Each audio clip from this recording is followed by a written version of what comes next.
Halo semuanya, selamat datang di Soundsmonger. Pada video kali ini saya akan membahas film yang berjudul The Guest kayaknya, yang rilis tahun 2014. Film ini menceritakan tentang keluarga yang sangat beruntung, tapi juga berada di posisi yang sangat bahaya ketika teman anak mereka yang merupakan seorang tentara tinggal serumah dengan mereka.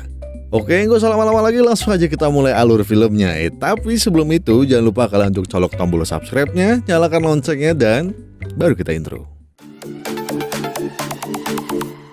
Di awal film, terlihat seorang wanita bernama Laura Peterson yang berduka atas kehilangan putranya, Caleb, seorang prajurit yang tewas dalam perang di Afghanistan. Laura yang sedih kemudian mendapat kunjungan dari seorang pria bernama David Collins, mantan sersan Angkatan Darat Amerika Serikat yang mengaku sebagai teman Caleb saat bertugas di Afghanistan. Kemudian Laura menyapanya dengan hangat, setelah David mengatakan kepadanya bahwa tujuan kunjungannya adalah karena wasiat Caleb yang menyuruhnya datang ke rumahnya dan memberitahu keluarganya betapa dia mencintai mereka. Laura menangis mendengar pesan terakhir dari mendiang putranya, membuat David merasa bersalah karena telah membuatnya sedih. Sebaliknya, Laura berterima kasih kepada David karena telah menyampaikan pesan dari Caleb dan mengundangnya untuk tinggal di rumah mereka selama yang dia inginkan. Sementara Laura dan David sedang mengobrol santai, putri Laura, Anna, muncul dan berpamitan kepada ibunya untuk pergi bekerja. Laura kemudian memperkenalkan David kepada Anna sebelum dia meninggalkan rumah. Sementara di tempat lain, adik Caleb, Luke, masih bersekolah. Luke adalah siswa yang pendiam dan tidak memiliki teman. Oleh karena itu, ia selalu menjadi sasaran bully oleh teman-teman sekolahnya. Sebelum pulang, wajah Luke bahkan dilempar ke loker sekolah oleh para pengganggunya. Ketika dia sampai di rumah, David memperkenalkan dirinya sebagai teman Caleb kepada Luke dan mencoba mengenalnya. Melihat sedikit memar di wajah Luke, David mengajukan pertanyaan kepadanya. Tetapi Luke berbohong dan menjawab bahwa dia tidak sengaja memukul wajahnya saat bermain sepak bola. Tak lama kemudian, Spencer, suami Laura, tiba di rumah. Seperti Laura, Spencer menyambut David dengan ramah dan mengizinkannya tinggal di rumahnya selama yang dia inginkan. Spencer dan David kemudian mengobrol panjang, dan Spencer memberitahu dia tentang masalah yang dia alami di tempat kerja. Di sisi lain, Anna sedang bersama pacarnya bernama Zeke, di mana dia memberitahu Zeke tentang David. Keesokan harinya, Luke terkejut bahwa David menjemputnya di sekolah. David tidak percaya kata-kata Luke tentang memar di wajahnya, dan memintanya untuk menunjukkan para pengganggunya.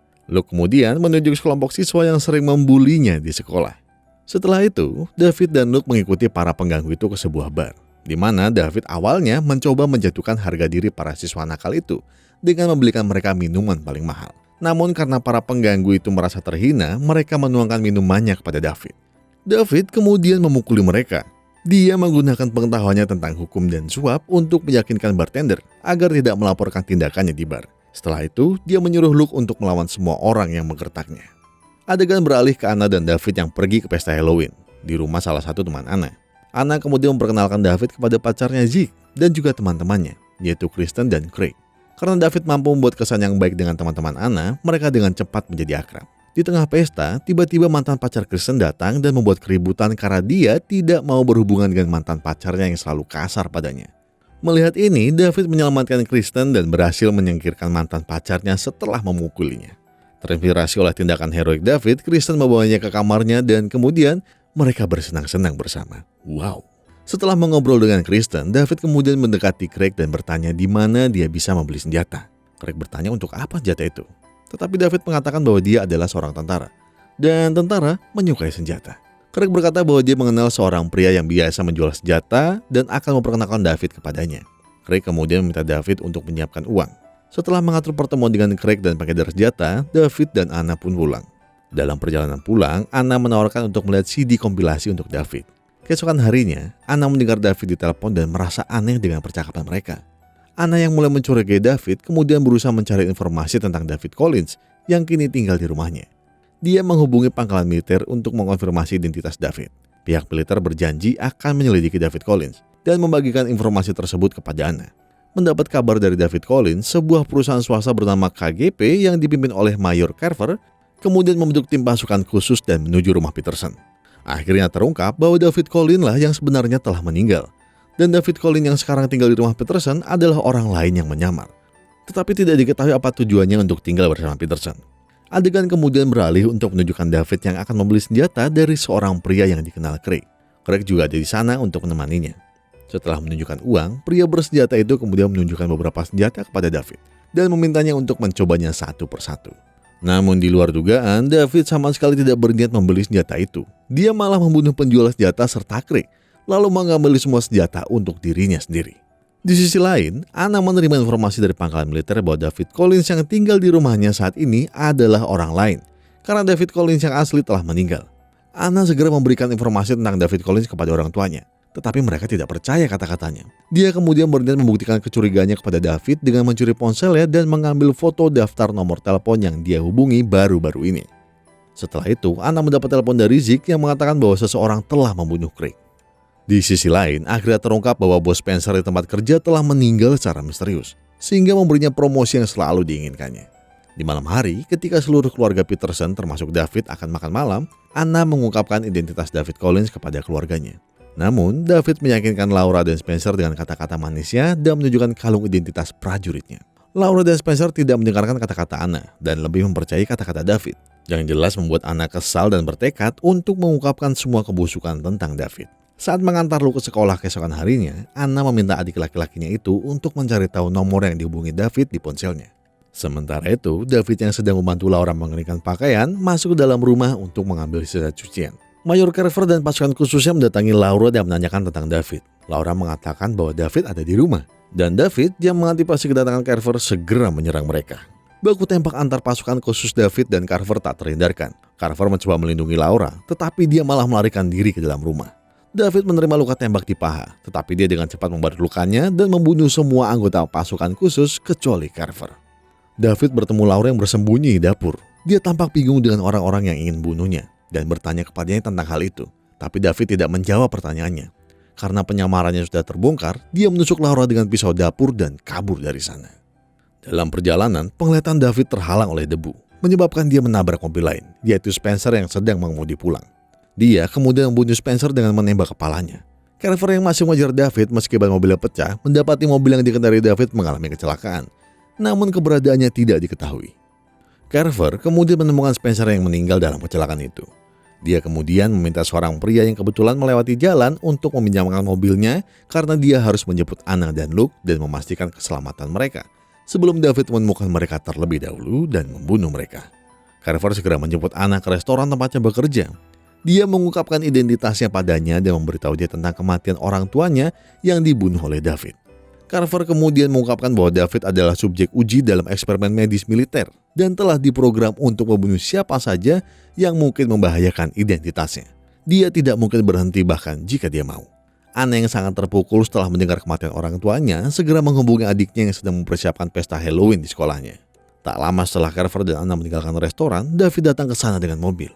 Dia bertanya kepada Kristen tentang keberadaan Anna, tetapi dia menembaknya hingga mati dan meledakkan restoran tempat dia bekerja dengan granat karena Kristen tampak curiga. Akhirnya, David bergegas ke sekolah untuk membunuh Luke. Di sisi lain, Carver dan Anna tiba di sekolah Luke sebelum dia tiba dan memasuki rumah hantu yang disiapkan untuk Halloween. Di mana akhirnya mereka menemukan Luke sedang membersihkan tempat itu. Anna segera memeluk Luke dengan sangat lega karena kakaknya baik-baik saja. Tapi kemudian semua lampu tiba-tiba padam dan musik terdengar, yaitu David di ruang audio memainkan CD kompilasi yang diberikan Anna kepadanya. David juga telah mematikan lampu dan bermaksud membunuh mereka semua di tempat. Mereka bertiga bergegas keluar dari tempatnya dengan mengikuti arahan guru Luke. Namun David yang sudah mengantisipasi hal tersebut langsung menghadang mereka dan membunuh guru Luke yang berada di garis terdepan. Melihat ini, Carver menyuruh Anna dan Luke untuk mencari jalan keluar lain sementara dia akan melawan David sendirian. Meski menjadi mayor, nyatanya Carver tidak bisa menghentikan David yang juga seorang prajurit terlatih dan akhirnya dibunuh oleh David. Di sisi lain, Anna dan Luke menemukan pintu keluar, tetapi David menguncinya dengan rantai sehingga mereka terjebak di sana. Anna kemudian memberitahu Luke untuk bersembunyi saat dia melawan David. Pada awalnya Luke menolak, tetapi Anna mengatakan kepadanya bahwa orang tua mereka dibunuh oleh David dan dia berniat untuk membalas dendam. Akhirnya Luke menuruti perkataan kakaknya, lalu bersembunyi sambil memegang pisau yang diberikan David untuk berjaga-jaga. Singkat cerita, Anna menghadang David dan menembaknya dengan pistol Carver. Namun David masih bisa bangkit dan menyerangnya dari belakang, lalu menusuk kakinya. Anna jatuh ke lantai dan David mencoba mencekiknya. Dia mencoba mengarahkan pistol ke David, tetapi pistol itu salah tembak dan merusak lampu dan memicu kebakaran. Luke pun mengkhawatirkan adiknya lalu datang untuk membantu Anna. Dia langsung menikam David 2 kali dengan pisau dan membebaskan Anna dari cengkraman David. Alih-alih marah, David merasa bangga pada Luke dan mengatakan kepadanya bahwa dia telah melakukan hal yang benar. dan mengacungkan jempolnya sebelum dia jatuh pingsan. Tak lama kemudian, polisi tiba di sekolah, ditemani ambulans dan pemadam kebakaran. Anna dan Luke diselamatkan dan tampak sangat trauma dengan kejadian itu. Saat duduk beristirahat di ambulans, Anna dan Luke mendengar petugas pemadam kebakaran mengatakan bahwa hanya 2 mayat yang ditemukan. Ketika beberapa petugas pemadam kebakaran meninggalkan sekolah, dia melihat salah satu dari mereka tertatih-tatih dan petugas itu berbalik menghadapnya. Ternyata itu adalah David yang menyamar sebagai petugas pemadam kebakaran untuk diam-diam melarikan diri dari tempat kejadian, dan film pun berakhir. Syap, jadi bagaimana filmnya menurut kalian? Pertama awalnya kayak bagus ya, jadi kayak si David ini kayak seorang kakak yang ingin melindungi adiknya kan, Luke gitu. Kita kalau ngeliat orang dibully rasanya gregetan pengen bales, cuma nggak pernah berani. Jadi akhirnya saya juga pernah di posisi kayak gitu, jadi ngeliat orang dibully kan, perasaan saya nggak enak kan, pengen ngebantu. Akhirnya saya juga ngebantu ngebully. Ketawa dong. Enggak bercanda. Jadi bagaimana menurut kalian film ini? Karena gini ya, film ini tuh mengajarkan kita untuk nggak terlalu mudah percaya kepada orang lain, apalagi yang belum kita kenal sebelumnya. Mau itu apapun lah, maksudnya kita sedikit aware aja, hati-hati itu ya. Omongan saya yang bercanda garing tadi nggak usah ditanggepin. Oke, seperti biasa buat kalian yang ingin saya dan Emon kembali VO berdua, jangan lupa 100.000 like ya di setiap video. Itu aja video ini deh, video ini coba 100.000 like apa enggak di situ. Nanti kalau udah 100.000 like kita akan kembali ke Song Smoker yang dulu jadi inceran YouTube. Udah itu dia. Oh ya, by the way, buat kalian yang pengen nonton Emon, kalian bisa lihat di Moviebox. Jadi kalian bisa cari itu di kolom pencarian YouTube, itu ketik aja Moviebox, MUVIBOX di situ. Kalian akan melihat Emon yang benar-benar berbeda dari Emon yang kalian tahu. Itu dia. Wah, memang Emon luar biasa, kadang-kadang. Itu dia. Oke, terima kasih sudah menonton video ini sampai akhir. Semoga kalian selalu diberi kesehatan agar bisa terus mendukung Song Smoker dengan cara subscribe, like, komen, dan share video ini ke teman-teman kalian. Itu aja, jadi saya Diat undur diri dan sampai jumpa di video Song Smoker berikutnya. Dadah.